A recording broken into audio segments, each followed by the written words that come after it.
Is this 2027 Kia Telluride SX Prestige X Pro good enough to maintain the sales momentum that earned it the nickname Telluride? Or does the fact that the second generation lost its V6 going to prove detrimental to the overall sales of this new model? Hey, it's Corey, Pickup Truck Plus SUV Talk, and in this video, I will tell you everything I have loved about driving this Telluride.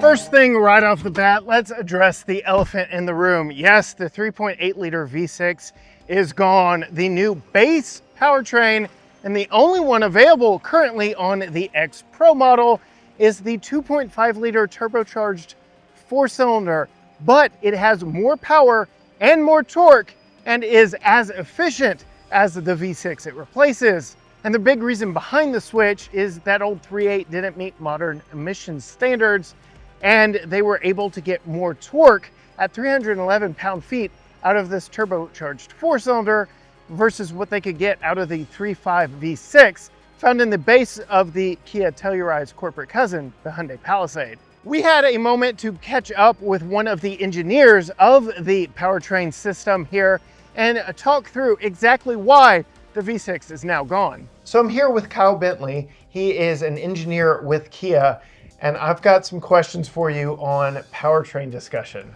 Go for it. Okay, so famously, V6 is gone from Telluride, but the weight is up.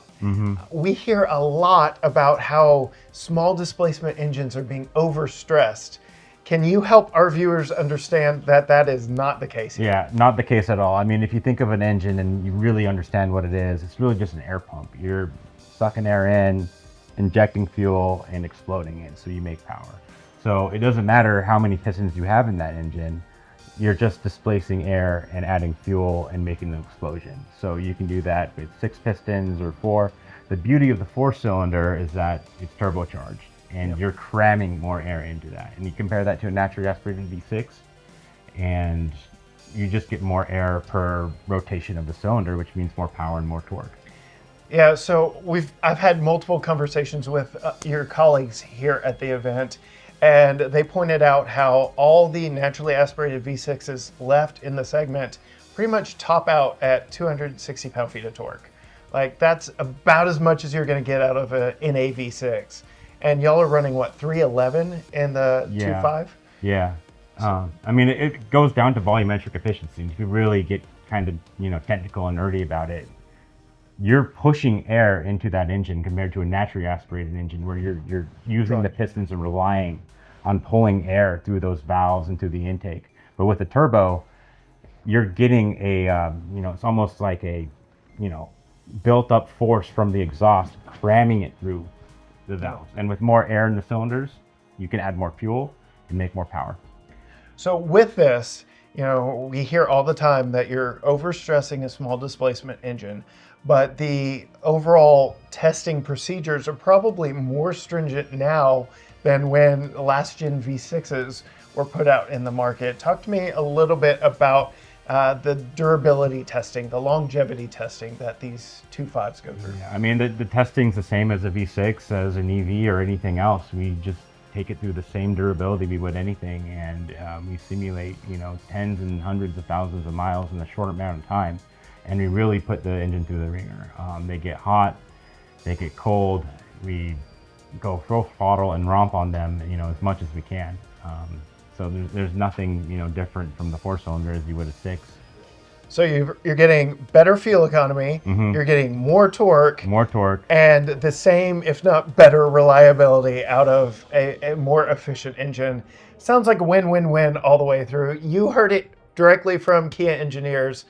There's nothing to worry about here when it comes to smaller displacement turbo engines. And so thank you for your time, Kyle. Thank you.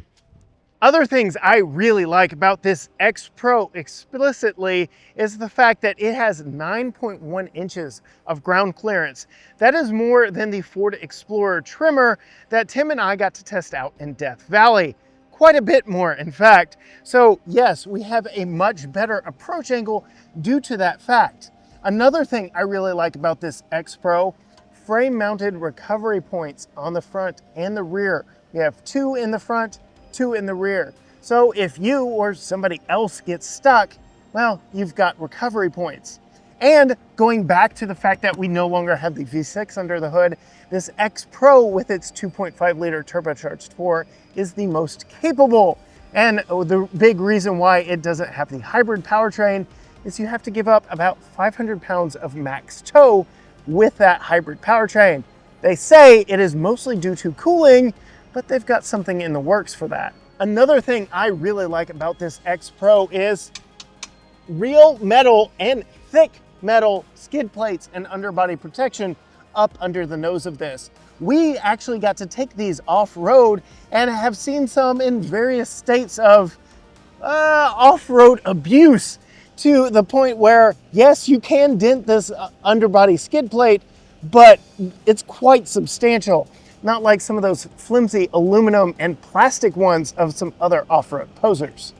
Another feature I really like about this X Pro, 18-inch wheels with all-terrain tires. This combination is much better than something you get on, say, I don't know, a Chevy Tahoe Z71 with its 20-inch wheels. I think 18s are a whole lot better. Here we have 255/60 R18 Continental cross-contact tires, and yeah, they actually do a good job when you venture off pavement. A point of differentiation and potential concern for many buyers are these power-operated flush-mounted door handles that, when the vehicle is locked, do retract into the body side. I've heard a lot of concerns from people in frozen climates that ice could accumulate over this and be a big problem. These door handles are different than the ones found on the EV9 in that if you look at them carefully, they're actually two-tone. So you have this body panel piece here with this black underpiece. They say this system is robust enough that if it were covered with ice, a good elbow to it should break the ice and allow this to pop out. And if you are in an accident and the vehicle is rendered unresponsive to electrical power, these do have an emergency pop-out function to let emergency crews still get in to anybody that may be trapped inside. So not quite the same concern now that they are in their second iteration of these pop-out door handles.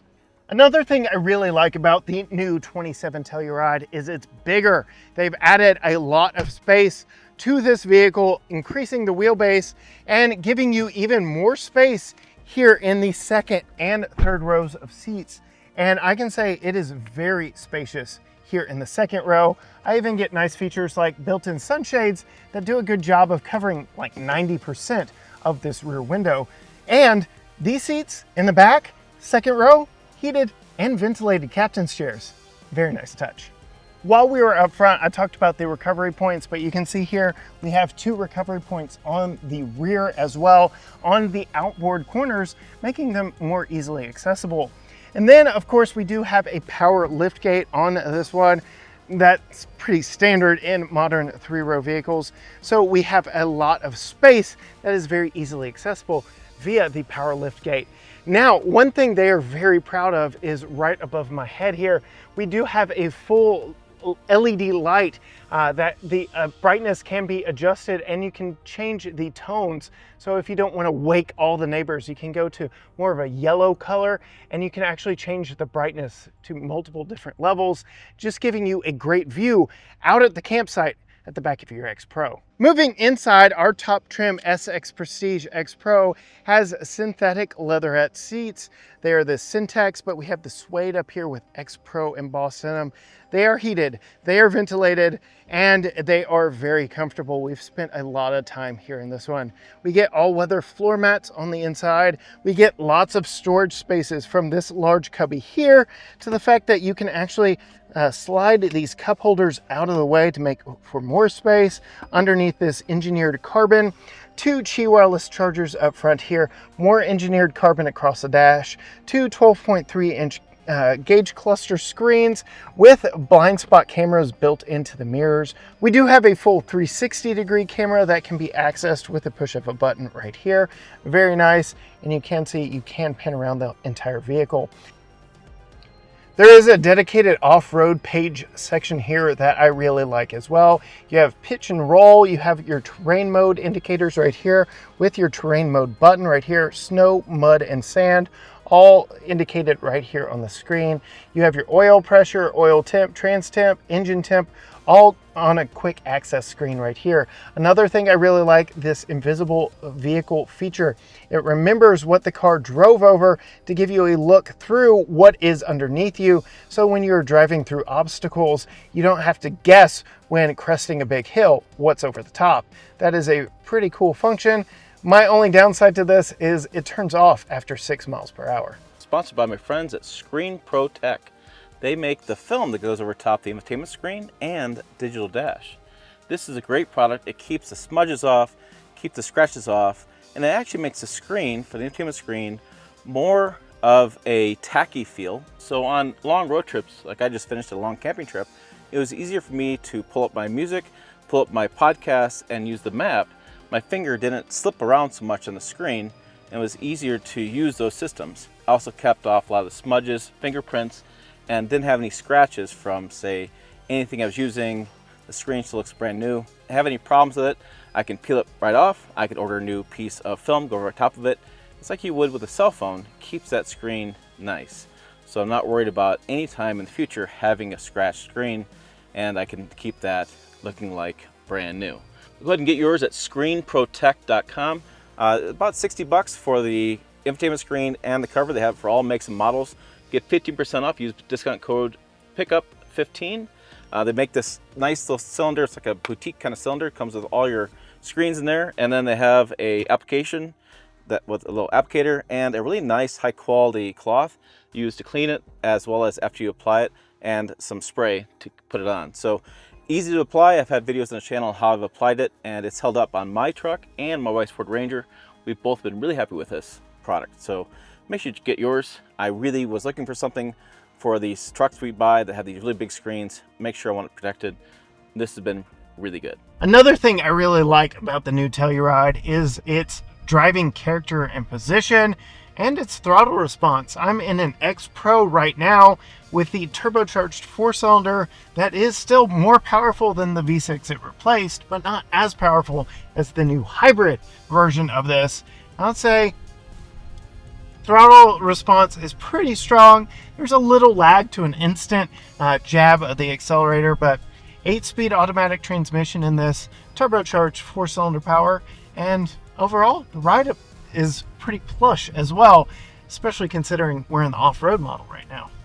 Moving to the back seats, I already told you about just how much space you are given back here, but you have heated and ventilated seats, which is nice. You have cup holders here on the back of the center console, some additional storage back here as well for all your family needs. You have USB-C power back here, storage on the backs of both front seats, hard plastic lowers for if you've got young kids kicking seat backs, nice suede uppers, and we do have 3-zone climate control controls here on the center of the ceiling with ceiling mounted vents. All of it works very nicely and pairs with the rear skylight very well as well, giving rear passengers a nice upscale experience here in our captain's chairs. To get into the third row of seats, you can just push that button right there. You can see it does mostly maintain its shape and gives you a nice access into the 60-40 split 3-person third row. You can see we do have this side already flopped down, but we can lift it up. We do have the suede and Syntex right here, but adjustable headrests all the way across. Another thing we don't see in Chevy Tahoe. The third seat belt does retract from the ceiling, giving you an unobstructed view with this third seat folded down. We do have nice features back here as well as USB power and some cup holders and a nice big window so rear seat occupants don't feel claustrophobic. The all-weather floor mats also extend all the way to the back seats and between the center row captain's chairs. A very nice touch if you're going to be adventuring off pavement. That is a quick look at the new 2027 Kia Telluride. I think the V6 4-cylinder debate is well overplayed at this point. This thing is more efficient and more powerful than the V6 it replaces, and they have torture tested them to withstand the weight of this additional larger vehicle. Yes, we are about 250 pounds heavier than the outgoing 2025 model, but that is nothing for this turbocharged 4-cylinder. If you want to see more from us here on the channel, be sure and click that logo. Whatever video YouTube wants you to watch is down here. I've been Corey from Southern California, and I will see you down the road.